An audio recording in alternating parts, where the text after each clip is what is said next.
Well, Marie-Christine Naillod is from one of those unions, the CGT, and she joins me now from Paris. Thank you very much indeed for joining us today. If I can begin by asking you about this pensions measure that's set for final parliamentary approval later on in the week. Are you convinced that the demonstrations can have an effect on the outcome of the vote? Well, yes, of course we are. First of all, let me say that it is not the final stage. It's going to be adopted through Senate. Then it will go back to the National Assembly.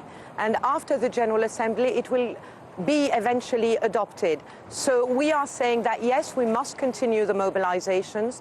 What we are saying is we must have a pensions reform.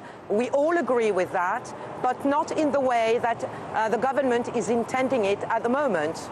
So what kind of a pensions reform would you like to see that you and your members would be happy with?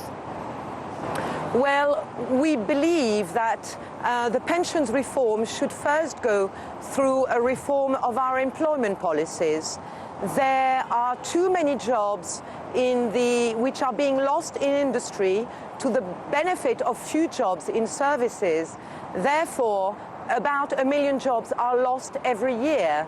So we believe that through a genuine policy of job creation, through the taxation of financial transactions, then yes, we could actually release enough points in our gross domestic product to fund a proper pensions reform, one that would not be detrimental to 85% of the population. Now, financial analysts are signalling that these protests could lead to a French credit downgrade, a similar situation to Greece. Are you concerned that the protests will have a detrimental effect on the economy?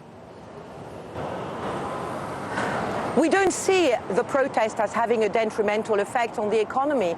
We see more the pension reform, as it is planned now, having a detrimental effect on the economy, in the sense that women will be hardest hit.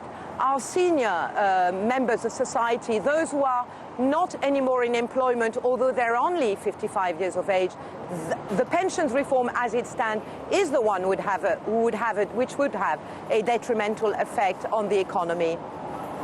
Now, recent polls in France show that there is quite a lot of support for this strike action. How long would you be prepared to continue it for? Well, we will continue as long as it takes for the government to hear reason and to actually agree to put the project as it stands on hold, organize proper negotiations with the unions, because we've not really had any of those negotiations. We've been informed of what the government planned to do, but not actually had any consultations.